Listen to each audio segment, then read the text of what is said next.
गणेश जी का मुझे बहुत अच्छा लगा कि ये न्यू स्टार क्लब कितना अच्छा नाम है। एक तो न्यू है और स्टार है। जैसे हम देखते हैं आकाश में भी कितने स्टार चमकते हैं, तो इस क्लब में भी बहुत स्टार्स चमकते होंगे। तो उस क्लब में हम लोग आए हैं और इतना अच्छा प्रोग्राम रखा। मुझे तो सुन के ही बहुत अच्छा लगा कि एक दो नहीं 108 गणेश जी का पूजा शायद विश्व में एक पहली बार इस क्लब में इतना पूजा हुआ होगा। पता नहीं और वहां कहीं हुआ कि नहीं, लेकिन मुझे तो लग रहा है मैंने कभी नहीं सुना, फर्स्ट टाइम सुना कि यहाँ पे न्यू स्टार क्लब में 108 गणेश जी का पूजा हो रहा है। 108 को शुभ माना जाता है, तो 108 की पूजा हो रहा है। तो अभी हम ये चतुर्दशी तिथि में होता है, शुक्ला तिथि के चतुर्दशी तिथि, उसमें भाद्रपद महीने के, तो इसमें एक चतुर्थी दिवस क्यों मनाया जाता है? तो इसे कहा जाता है कि वेद व्यास जब महाभारत लिखने का संकल्प किया तो उसने गणेश जी को पुकारा, गणेश जी को आह्वान किया कि आपको ये महाभारत लिखना है। तो गणेश जी ने कहा हाँ एक कंडीशन है, मैं लिखूंगा लेकिन कभी मुझे चुप न रहना पड़े। हम लिखना शुरू करेंगे तो लिखते ही रहेंगे। तो ठीक है, वेद व्यास जी ने कहा कि हाँ, लेकिन बीच में अगर कुछ भूल चूक हो जाए तो आप उसे करेक्ट करके लिखना। तो ये महाभारत लिखने में 10 दिन लगा था, इसलिए 10 दिन मनाते थे। और वो दिन जब जिस दिन महाभारत लिखना समाप्त हुई उसी दिन था एक चतुर्थी, इसलिए चतुर्थी को माना जाता है। और एक कहानी है कि गणेश जी का जन्म कैसे हुआ है, जन्मदिन भी है। तो माता पार्वती ने, कहा जाता है कि उनके शरीर के मिट्टी से वो गणेश जी का मूर्ति तैयार किया और उनमें प्राण भी प्रतिष्ठा किया।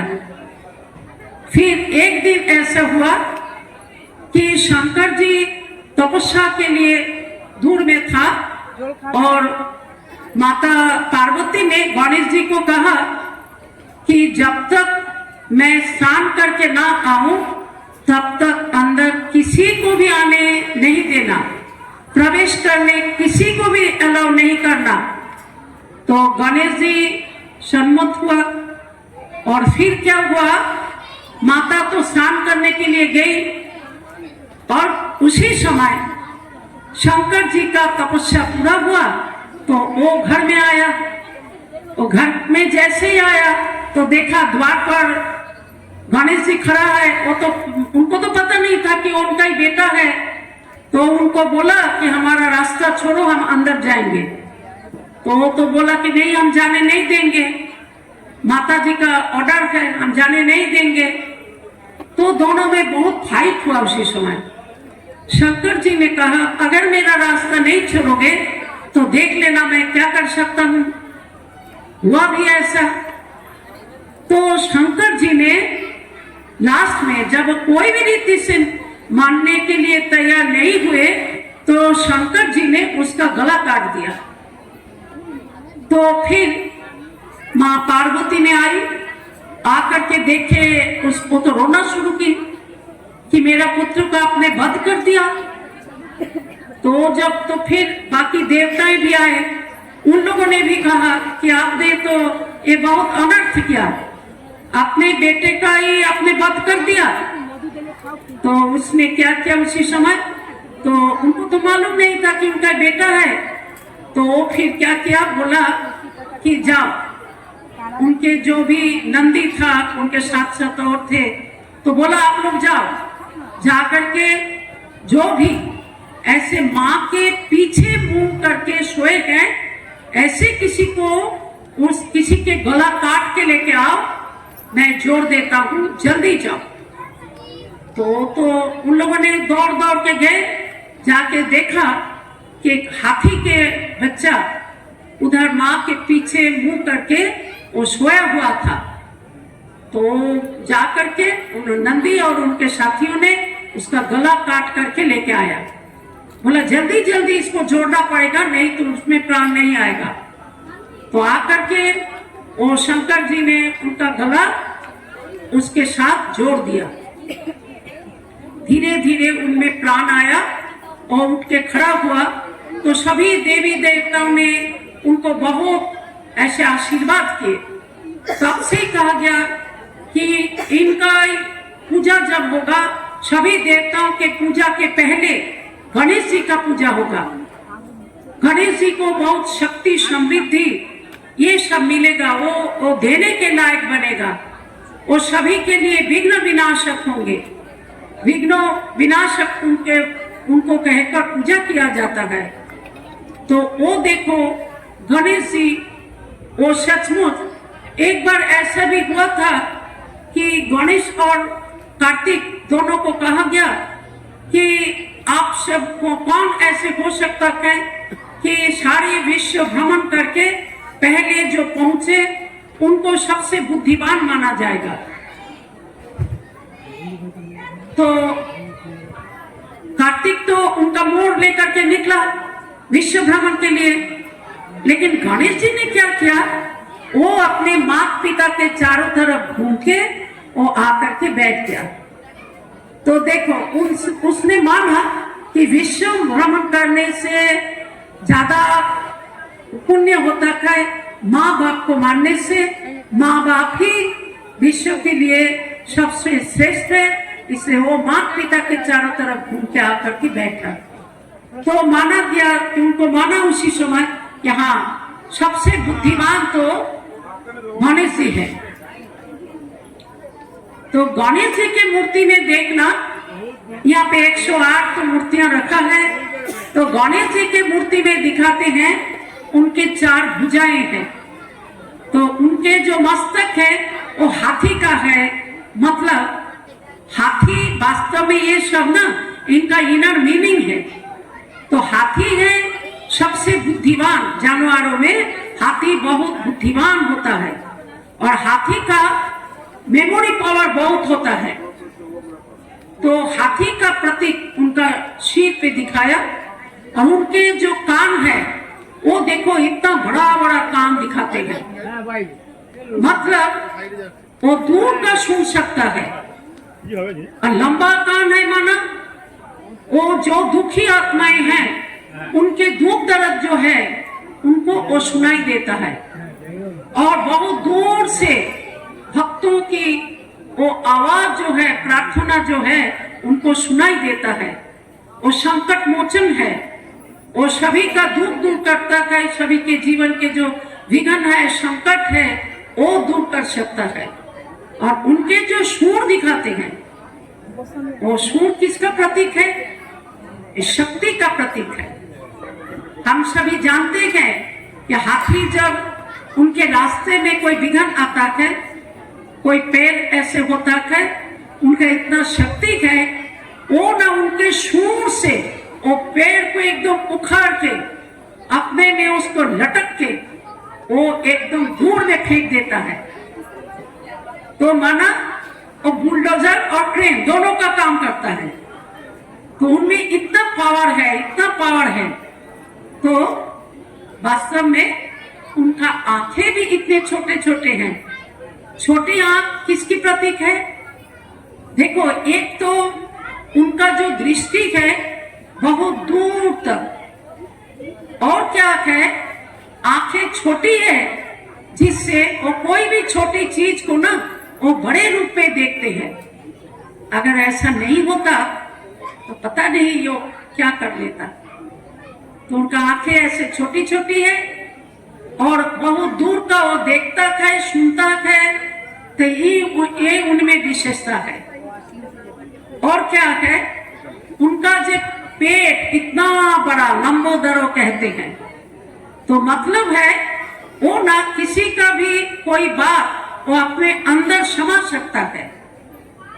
ऐसे लोग कहते हैं ना उसके पेट में कोई बात हजम नहीं होता, उसको बोलो और सभी को बोलता रहेगा। लेकिन गणेश जी ऐसे नहीं है।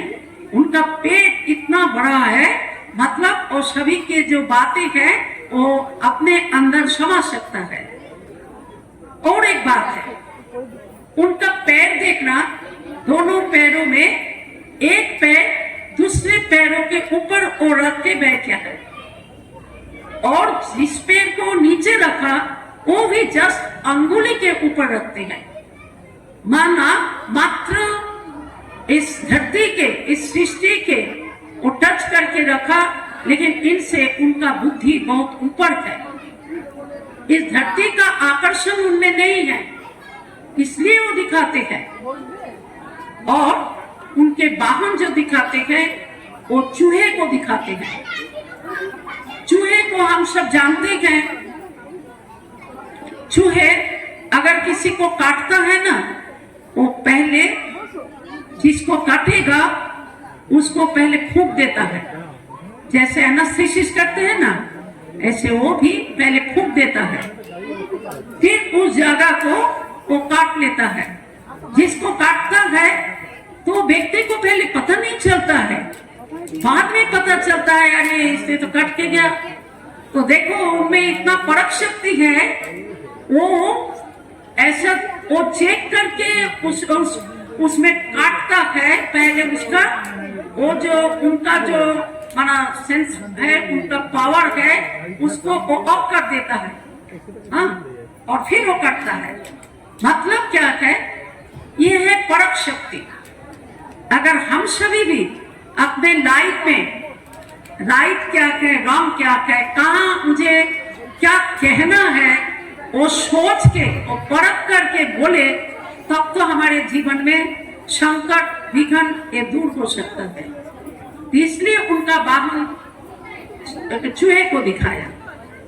और बाकी उनके जीवन में जो कुछ भी है, हर एक बात में वो विशेष है, वो हर बात में विशेष है। और उनको इतना भक्त लोग पूजा करते हैं, उनको विघ्न विनाशक कह करके पूजा करते हैं। और सभी पूजाओं में पहली पूजा तो गणेश जी का होता है। तो उनको सभी जितने भी मनुष्य हैं वो सभी उनको देवता मानते हैं। सभी गण के, सभी मनुष्यों के वो ईश है, और वो भी माना जाता है वो सभी के दुख को हरण करते हैं, दुख हरता है, वो सभी का दुख हरण करके सुख देने का काम करता है। तो ऐसे गणेश जी की बहुत ही महिमा है। उनको देवता बोल के उनके सिर पर ताज भी दिखाते हैं। और हाथ में एक बात तो मैंने बोलना भूल गई, उसके हाथ में ना एक कुल्हाड़ है। तो वो क्या है, जो भी हमारे जीवन में समस्याएं हैं, आपदाएं हैं, उनको बुद्धि द्वारा काटना, उनका यादगार में वो कुल्हाड़ दिखाते हैं। और एक हाथ में रस्सी दिखाते हैं, माना दुनिया के बंधन को तोड़कर परमपिता परमात्मा के साथ बंधन जोड़ना। एक हाथ उनका वरद हाथ होता है, वरदानी हाथ, और एक हाथ में मोदक बोलते हैं। तो बोलते हैं 21 लड्डू दिया जाता है, नारियल, गुड़ और मोदक माना लड्डू। वो बिगड़ वो खुश नहीं होता, उनके पूजा के टाइम ये लड्डू देना जरूरी है। ऐसे तो सभी के प्यारे हैं लड्डू, सभी खाना पसंद करते हैं। तो गणेश जी भी पसंद करता है, इसलिए उनको लड्डू जरूर देते हैं। यहाँ पे दिया क्या, गणेश जी को लड्डू दिया, हाँ, तो वो कहा जाता है कि 21 लड्डू देते हैं। वास्तव में ये है 21 जन्म के लिए मुंह मीठा रहना, शांति सुख का अनुभूति करना। उनका पिता शिव बाबा है ना, वो शिव पुत्र है। तो शिव तो वास्तव में हम सभी आत्माओं के पिता है। शिव माना कल्याणकारी, मंगलकारी, वो सभी मनुष्य आत्माओं के पिता है। तो हम सभी को वो आकर के संकट से दूर करते हैं। हम सभी बच्चों को वो मुंह मीठा कराते हैं, हमारा लाइफ सुखमय बनाते हैं।